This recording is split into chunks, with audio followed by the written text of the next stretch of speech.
uso sa bulan sa Pebrero, 4 days after Valentine's Day. Ano ang ibig sabihin ng February 18? Well, ibig sabihin yan, malapit ng eleksyon. And the elections will be on May 12. May 12, yeah. Okay? So, bali, kuha na lang. Tulo ng kabulan. Sobra na ito kabulan, no? And we will be electing at the local level, governor, vice governor, board members, mayors, vice mayors, and Municipal councilors. councilors, yeah. At the national level, we will be electing 12 senators. Kasi every election, kakambyo 12. Yeah. 24 sila eh. Mhm. So every 3 years, Yeah. may pumapalit na bagong grupo to serve for 6 years. Yeah. Congressman pa. Dugo na to. Congressman, by the way, Yeah. congressman. Okay. So anyway, in spite of the exciting political atmosphere, let us not lose track of the fact that kailangan pa rin nating mag-isip kung ano ang nakakabuti sa ating mga mamamayan, sa ating mga constituents, sa ating mga magsasaka. Yeah. Because And- that's the essence of public service. Of course, actually, for an agricultural province like North Cotabato, there is no other way but to really focus on agriculture. Yeah. Magandang tanghali po. Ako si Manny Piñol, ang inyong paring ko, Vice Governor Efren Piñol, until 12:30 lang ta. 12:30. 30 Welcome sa ating Tuesday edition ng Paring Go Paring Go. live, no? Live sa Facebook mo, live sa Facebook ng DXND. Live sa DXND. And 11 radio stations all over South Central Mindanao. And I have heard good feedback, Vice Governor, na ang ating programa daw ay inaabangan na ngayon. Yeah. Every Saturday and Tuesday, inaabangan na yung ating mga programa. By the way, ngayong araw na ito, we are ready to award the prize, isang pares ng Plymouth Barred Rock Aha. sa winner ng ating pinakaunang paraffol ng manok, breeding materials. By the way, bago kayo mag-comment sa ating Facebook, no? Sa aking Facebook, for example, sa Facebook ni Vice Gov. Efren, pakilagay ang pangalan ninyo and your location. Location. Sapagkat yung ating rule sa mga contestants ng ating Mag-participate sa... mag-participate sa raffling ng Raffling. ating breeding materials. And this week, we will be raffling off a pair of Black Australian Orpington. Ito yung pinaka malakas mang itlog na breed. No? So, kailangan ilagay niyo yung pangalan niyo and indicate where you are from. And I would like to advise other viewers na kung nasa Dubai kayo, sorry, I cannot send your chicken to Dubai. No? Okay? Picture na lang. Na picture. So, ang qualified lang talaga dito ay yung nasa North Cotabato and the periphery of North Cotabato na pwedeng kayong pumunta sa DXND para i-claim yung iyong premyo at or sa farm ko na nasa Kidapawan City to claim your prize. No? Sino na ngayon nanalo, Joy, nung Last week. Last week. Chris. Ha? John Chris Cristobal. John Alibayon Magpet. John Cristobal. Oh, Alibayon Isang Magpet. Alibayon Magpet. No? I hope that ngayong araw na ito, i-claim ni John. John Cristobal Yes po. yung, ha? Ginachat na ako. Okay, naano siya? Okay, kung dili siya makaabot ko na, ihawon ako na yung manok. Dala ka bukag, bukag tawag siya. Karton. Karton. Oh, Yeah, yeah. Ano, may karton na yung manok natin. Nakakarton May karton na, na. nakakarton na. Okay. Okay. Kung So- wala dobuhon ta. Wala So, pala yun. why are we promoting free-range chicken farming? Mga kaibigan, ang dami kasing pwedeng pagkitaan ng ating mga farmers, farming families, even out-of-school youth, even single mothers, even PWDs, na hindi naman na medyo makakamobile pa. Even senior citizen. Even senior citizens. Like us. Oo. Huwag mo masyadong binabagsak. Sakit sa hawak. Okay?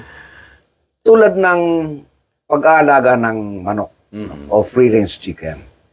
Now, alam mo, natatandaan ko pa nung bata pa tayo, kapag pumupunta tayo sa bukid, ihawan to og manok nga native na lagyan ng talbos ng sili. Sili or Or malunggay. Okay. May tanglad, may May papaya. tanglad, no? Papaya. Gutong ko na. Ngayon, nawawala na yung native na manok sa bukid. Wala na eh. Oo. Pati karon ang pag-ihaw sa manok sa bukid, yung na Kal. galing sa layer farms na hindi na nangingitlog, Mga reject. mga rejects, no. So yun na ang iniihaw ngayon. Madali lang eh. Ha? Dali lang kayo kasi moagi ka lang sa highway. Highway, Oo. okay. Ang problema diyan, hindi yan kasing sarap ng free-range native chicken. Now, ang problema nakikita natin, ang problema actually sa free-range chicken program, ay yung kakulangan ng kaalaman ng ating mga magsasaka on how to manage poultry concerns and diseases. I know you're holding a radio program Yeah. para sa LDI on Lakwe Drug. Yeah. Lakwe Drug, no? Free-range And chicken. Poultry farming yan. Yeah.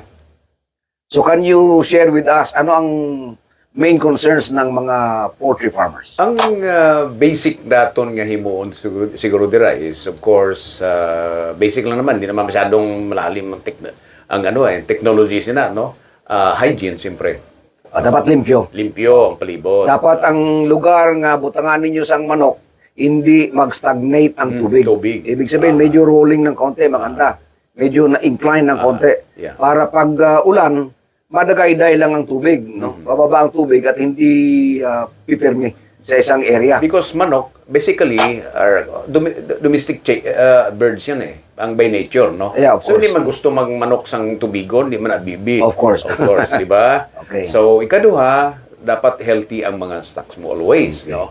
Paano Ano ba ang common diseases? Sipon. Okay. Sipon, ang common na siya. So how do you Sipon. address sipon?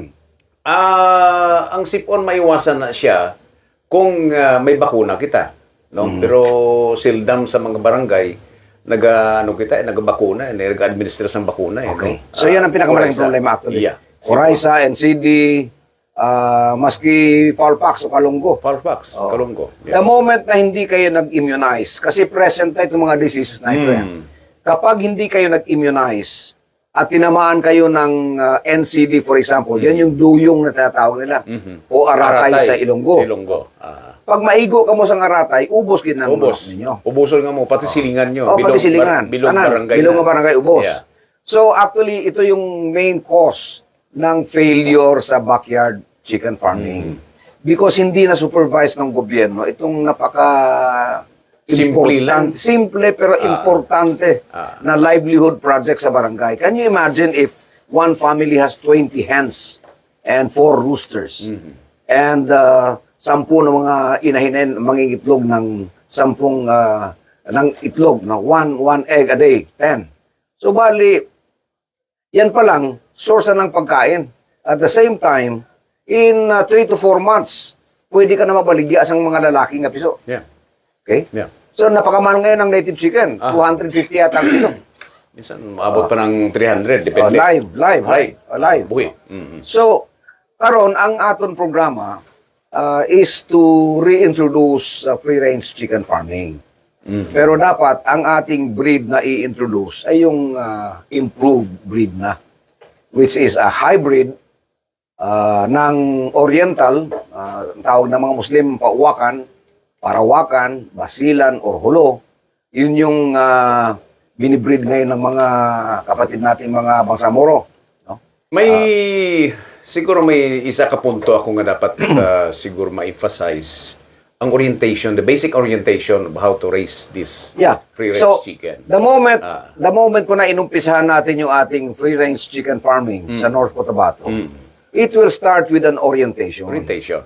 Bago ka makatanggap ng manok, halimbawa, galing sa provincial government, because ito yung isa sa pinaka-major na livelihood project na i-introduce natin sa ating mga farming families sa mga barangay. No? Halimbawa, we start with Napulo Kababae. Ang Munga. duha ka lalaki, munga. Munga. Munga. No? Munga, nagsulog. 10 inahin at saka 2 tandang. Okay? With that, maparami mo yan. Damo na. Oh, in a matter of 6 months, ang dami mo ng manok. Pero kailangan, bago ka mabigyan yan, kailangan Mag-undergo mag-undergo ka. ka muna ng orientation. Orientation. Okay? Aha. You will be taught how to feed your chicken, how to monitor the health conditions of your chicken. Kapag nag-atsing na siya, ka magluko-luko, something is wrong. Mangita sa sinsinyos dalan, Oo. mamura na siya. Kapag nagtae ng green yan, avian, malaria yan. Kapag tumain ng puti yan, NCD yan, indication na ano. May tumain ng dugo, no? Medyo may blood. Pag tumain ng dugo, Pasensya sa nagkakaon, ha? oxidiosis. No? Okay? So, amo niya mga bagay-bagay na dapat matutunan. But, doon sa programa na dinesign ko, Vice Governor Efren, Free-Range Chicken Farming for North Cotabato Farmers, mag-organize tayo ng mga bata. Yung mga bagong graduate sa college sa walang trabaho, especially graduates ng USM, veterinary technology, animal science, or even veterinarians na tutulong sa atin upang mapaunlad natin yung buhay ng ating mga magsasaka. Because we will have to hire them as our poultry and livestock technicians in the whole province. Aha. And they will be assigned to specific areas. At wala silang gagawin kundi mag-ikot sa lahat ng nakatanggap ng manok, for example, or ng kambing, or ng karnero, or ng baka. Wala silang gagawin kundi iikutin yon, i-monitor yung kondisyon ng mga hayop, and of course, teach the farmers on how to immunize, how to deworm. Yeah. And it doesn't have to be very expensive kasi ang deworming ngayon, pwede ka na mag-deworm gamit mo yung ano, yung Bunga na Okay. linghod. Yeah. Yeah. Ang ginamama, kasi masino ano nga bunga na paringgob? Bunga nga ginamama. Oh, damo ni sa libungan. Oh, yan, libungan. Kapinula lang ipon sa mga tagalibungan. Buang gini si Kagawan na De Villeres.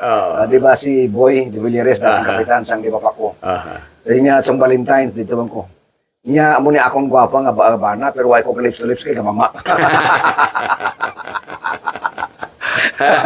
Mama ka rin para pwede na. Doon na ka mo. Okay. No? So anyway, ang ating programa sa free-range native chicken or upgraded chicken, i-monitor natin yung oras kayo, baka maglumang pa tayo. 12:15 pa lang. Okay. Okay. Involves the employment of young people. Okay? And then, ang programa na ito, sa suportahan ng provincial government. Pwede tayong mag-buyback sapagkat ngayon pa lang, alam mo kanina, bisita ko, mga opisyales ng biotech farms, Aha. yung nag-ooperate ng KCC sa South Cotabato. South Cotabato. Oh. And they are actually interested in getting supplies of Native chicken. Yeah. Kambing, karnero. Sa mga department stores pa rin, wala na sing native chicken eh. Wala. But what Even if, sa mga palengke. Wala ka naman makita ng native but what chicken. if in the province of Yes. North Cotabato, Yeah. we come up with a program na scientific yung ating approach. Di ba? Magandang breed, uniforme ang karne, uniforme ang sizes. And then, of course, may processing tayo, may dressing plant. Yeah. And then, pag-deliver natin, naka-vacuum pack yung ating mga dressed chicken, dressed native chicken. So, ito yung industriya na tingin ko will help a lot of sectors in the province because the moment we start a province-wide free-range chicken farming, yung mais ng ating mga magsasaka ay magkakaroon ng market. Demand. Yung sorghum, Yeah. okay? Yung soybeans, Soybeans. yung yeah. copra meal, Yeah. okay? Magkakaroon ng rice bran, okay? So, yung lahat yan, no? So, Okay. Ang akong diri siguro is program should be augmented by by munisipyo and the barangay para may sense of ownership. actually, i-involve talaga natin yung mga munisipyo. Yeah.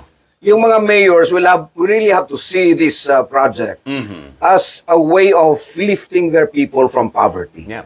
Sapagkat kung meron kang 20 manok, babae, no? Muhimungaan, and 4 na sulog Okay. na lalaki, actually buhay ka na. Yeah. buhay ka na. Kayang-kaya mo nang buhayin yung pamilya mo pag ganyan karami ang manok mo. Yeah. And the good thing about this is that I have designed a program that will buy back the male production, yung lalaki, Aha. para masupplyan natin yung ating mga barbecue vendor sa Kidapawan City. Siguro isa ka concern diri siguro, pwede kitang hatag yapon sa mga chicken nets, yung mga nets. Eh, of para course, at least- kompleto yan. Kompleto, Ang, package yan. ang plano ko dra, Vice Gov, Mhm. paghatag ta sang project sa isa ka pamilya, kompleto. May net, May net. may budget para sa pahimo sang payag ng kamay. Really lifting poor families, Yeah, no? yeah. Hindi pwedeng magbigay lang tayo ng manok na pabayaan natin Tapos, pagkatapos. isang design lang ang Isang design lang. kulungan. Okay? Yeah. Isang design lang. Prototype.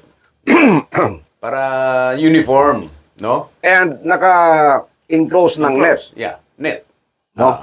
And then scheduled yung visitation ng Visitation. ating mga Yeah. poultry technicians para malaman natin kung maganda ba yung performance. No? Mm-hmm.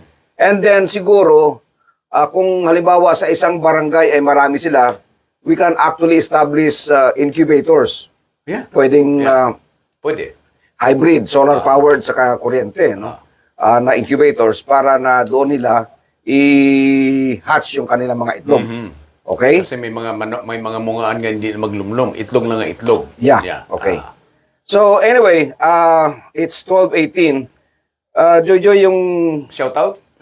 previous natin na na mga contestants, nandiyan na ba? Aha. Yung last week, Wala na ako lagi ito. Wala pa. Wala man ito yung mga pangalan. Pangalan? lugar. Oh. Okay. So hindi tayo makaraffle ngayon. Okay. Okay. Paningkop siguro, may I suggest through this program, aside from pa-premium mga manok, damo nagapangayo sang mitsayap nagka-feedback ako ha. Damo tani kami, mamati tani kami sang programa ni Paringgo, pero wala kami radyo. Natay mga ginagmay nga mga radyo nga solar. Try naton ha by next week. Sige, pwede. Pwede kita. Pwede. Actually, pwede. Mga kuan, especially yung mga nasa balay lang. Sa bukid. Sa bukid. Okay. Oo. Pwede. Oo. So next week, Pwede. magpa-raffle ta sang Sang So ang transistor iparaffle radio. ta karon nga adlaw, dalawa ang winners. Aha. Dalawa ang winners. Isang winner ng isang pares ng Plymouth Barred Rock, yung hindi natin na Black Australian Orpington na pala ngayon, itim ngayon, no? Okay? And then 10 transistor radio. Isa lang isa ka winner Isa ka winner, isa ka radyo. 10 winners. Meaning 10 winners. Okay? Tumali 11 winners. Aha. Per episode, per program. Yeah, okay. Napulo ka winners ang small solar transistor radio. Sa pila ba natag 100,000 ang isa? Hindi mo siguro. Hindi na mga about 500. No. Gamay naman. Okay. So napulo nga mo na solar transistor radio. Yeah. Okay? Siguro unta lang hindi insik ang ang lingwahe ha. Lingwahe. Oo. Aha. Yun, dapat karaya. Ay, pa-shout out ta. Okay. Shout out. ang aking palangga, si Lucio Angelo. Hello, Lolo Manny and Lolo Tan. Okay, shout out. Aha. John Magno Lapaz. Lapaz? Taga-pikit ni. Pikit. Pikit. Usually, lapas. Si Precious Parilla. Aha. Si Lovedelia Melieza. Aha. Si Malizel 12. Aha. Si Rodrigo Baculado sa Iloilo. Si Igo. Igo. Ang parentita nga si Igo. Igo, uli ganin mo parentemos pag-asa kay mga mga baringay ni Boros. Katuan mo to, kag Tudson. Si Alvin Galope. Si Nonoy Nicor family. Nicor, siguro ko na diri banda sa mga President Rojas na or Bagong Tapay. Posible lang. Bagong Nicor, Tapay. Actually, lang ayan. Mlam. Bagong Tapay ni. Bagong Tapay. Kung Nicor nga Bagong Tapay, Nicor family. Mga parentita, mga family friends. Family friends, yeah. Okay.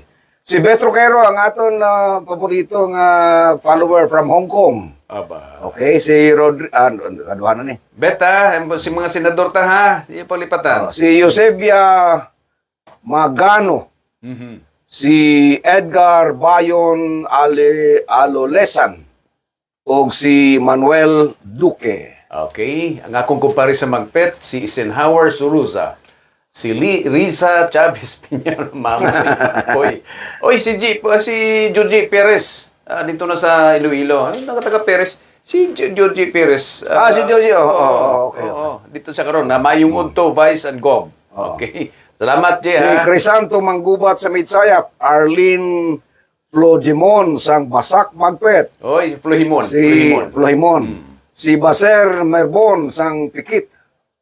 Assalamualaikum. Si Rose Magbanwa sang Purok 7 Midsayap. Okay. Mga Parinti ni. Dali lang, basi kilala mo ni.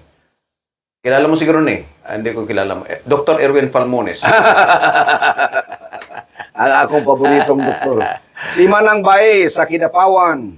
Si Joel Kiawit sang Kidapawan. MG Blasi Laporca. Okay. Ah? Sino pa? Aha, si Cheryl Entry next week. Okay. Okay. Sige lang. So, Maricel Gabrino sang Kimarayag, Pigawayan. Kimarayag. Rachel Salapi. Okay. Felicito Laines sang Mariano sang Kabakan. John Mark Cleophas Silva sa Bansalan. Si Francis Ian Hinsula. James Alcosaba. Jenny Vihil. Alamada. Leo Matas, Alamada. Janjan Villasor Bergado, Magpet. Ay, ato pinsan, si Bong Pinsar. Guwapo. Si Bong, pinsan. Si Danny Kadungon. Sang tulunan. Okay. So anyway, balik kita. Voice ko, Labog ipanapol. sa mama. Okay.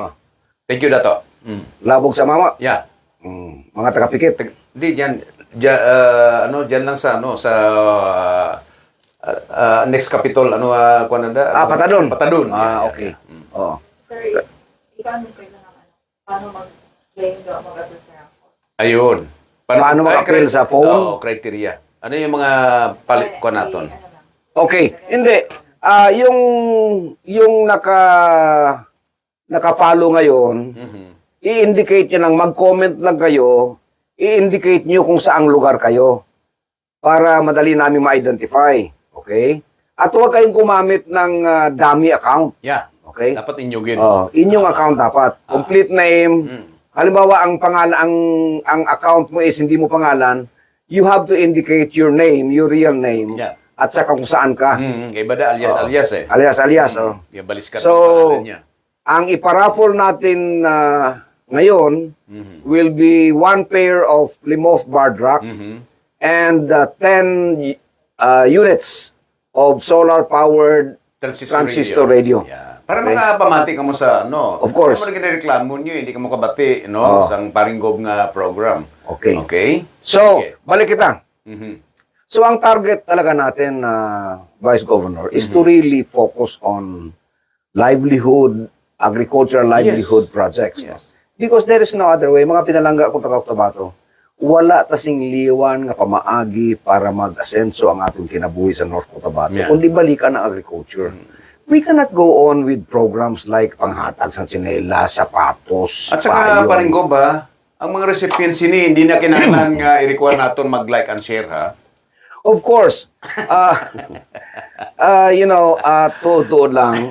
Why man talaga pang panamay. No? Pero, Ay, Ginoo ko. din kakabati isang isa ka probinsya nga nag-asenso ang kinabuhi sa katawan simply because every now and then may tsinelas sa baton, may sapatos, payong, kagkalo. And then, itong mga vital development projects like hospitals, itong mga processing facilities, ang airport, sarado, hindi mag-operate. Amo na yung mga vital projects. Kaya na, ka-meeting ko ang mga farmers sa second district, farmer leaders. And may tanong ako sa kanila. Sabi ko, ano ang naitulong ng ating gobyerno sa inyo sa panahon na nakakaproblema tayo sa presyo ng palay? Say for example, ngayon, 14-16 ang presyo ng palay. Pero ang bigas, 50-60. Tapos yung mais, 8 o 10. Samantala yung feeds sa pakamahal. Okay? So sa ko, hindi pwede na yung prutas, for example, last fruiting season. Yeah. Bumagsak ng 8 yung Lanzones. Wala man lang galaw ang ating provincial government. These are concerns. Simple na tanito eh. Yeah. Simple ka problema siya. Sige. Joseph Marlon Rivera, Ninong, good AM, another lesson learned para sa akon mga manok. Oh, yung aking inaanak si... Kung mag-istorya kita dari Vice Gov sang manok Aha. and chicken racing, Okay. may K tayo na Yes, oo naman. May K. Sapagkat ngayon lang, mga kaibigan, I have to declare to you, sa farm ko, I have about 2,000 chicken. Aha. Okay? I have about 2,000 chicken that are now starting to lay eggs. We're now harvesting about, nagmamature na eh, siguro mga 100 eggs a day. No? So kung 100 eggs a day, Kapilang itlog sang native karon. wala ko yung baligyang itlog. Hindi, sa ginahas ko. palengke, sa Sa palengke. palengke, I think 10, 12. Jess, butan mo lang Jess na lang. Ha? 10, 10? Okay. Okay. Native. O di may 1,000 ko. 1,000 ka? Kada adlaw. Oh. But I'm not going to sell eggs, no fertilized eggs, because I'm hatching them. Ginahatch ko, gina-incubate ko. Because ang aking programa is to produce breeding materials. Ayan. Yan ang ginapamangkot ko sa imo because amo ini dapat ma-income sa imo. Simply nga pamilya sa barangay kung may ara sila si mga free-range chicken.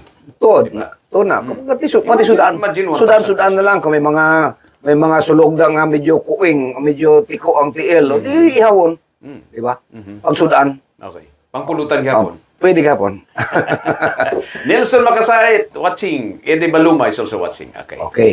So anyway, ang free-range chicken program will be a well-managed and well-monitored program that we will implement all over the province of North Cotabato, because my dream really is to make North Cotabato the free-range chicken capital of the Philippines. Kasi wala pang probinsya na nagka-claim yan eh. Of course, Iloilo, bali bandang Capiz, bandang Aklan, meron silang darag, no? Darag. Yeah. Native. Chicken, no?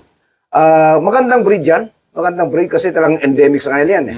So, but I don't think they were able to make it a really big industry.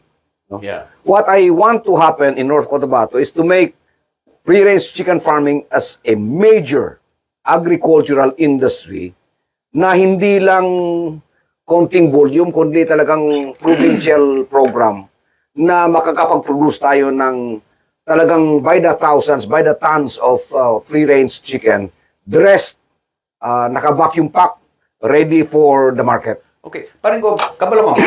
Ang aton, siyempre, sa mga areas nga very ang rice field, seasonal ang harvest na eh. In between, sa wala pa sang harvest, ining free-range chicken, amo ang maka-sustain sang aton need. Correct. Di ba? Kasi hindi man every 4 months kita mag-harvest, no? So, dako nga bagay ni siya. Yeah, correct. Ang free-range chicken nga na-introduce naton. Yeah, correct. So anyway, it's already 12:30. And doon po sa mga nagkomentaryo na, nakalista na yung pangalan ninyo, first thing that we will do next Saturday, sa ating Saturday program, is to raffle off. No? I-raffle na natin. Di na itong manok. Ricky Dongines sang Mariano Marcos Lambayong nagka-concern si Kapitan Terso Dolano Acanto. Extend na kami mga 3 minutes ha. 3 minutes lang extend ha. Pwede lang. Pati sa aton mga carrier stations. Yeah. DXMS and all the other stations. Yeah, dali lang. 3 minutes extension na po. Si Alexander Makasait. Si Kapitan Arnold Sumbiling sang Poblasyon. Jane Bintura, Basak. Rich Amante Fermo. Si Peter So, yung ating kaibigan sa sa Calabarzon area. Oh. Mga advocates ng Okay. ng agriculture. Yeah. And so wala na po tayong oras. Next week, first thing that we will do is raffle Yeah. for 1 pair of free-range chicken. And siguro nakita nyo naman to last week eh. Pero pakita ko ulit kung gaano kaganda yung mga manok na ipamimigay namin. Kasi bagiti na. Oh. Si Maya Hernandez Homes. Okay. Mark Piñol is also watching. Alright. Okay. Kamera. Amo ini ang... Ay, isa lang Rex. Hindi, dali mo isa dito. Magparamuso na karon. Okay. Ito yung Ito yung Plymouth Barred Rock. Okay? Okay. Alright. Sige, sige. Next. Oh, pila ka kilo na estimate mo? Hindi Paring ko? masyadong mabigat sila kasi Aha. mga breeders to eh. Are ang Black Australian Orpington. Wapo ba? Black Australian Orpington. Ito yung pinakamalakas mangitlog. Hindi ito, lalaki to, hindi mangingitlog to. Lakas lang magkupa. Lakas magkupa. Okay. Okay? So ito po yung ipaparaffle natin next week, no? Okay. Kasi babaguhin ni Joe yung ating pamamaraan sa pagparaffle. Okay. Alright, so sa ngalan ng aking partner, Vice Governor Reverend Piñol. ako po si Manny Piñol, ang inyong paring ko. Aha. Nagpapasalamat sa patuloy niyong Si pagtangkilik. Jun Doyungan is also watching. Si Salamat, Jun. Engineer. Patuloy na pagtangkilik sa ating paring ko program. Ito po sana ang pamamaraan natin para maabot kayo at marinig ang inyong mga boses. Salamat. God bless. Thank you. May God bless us all.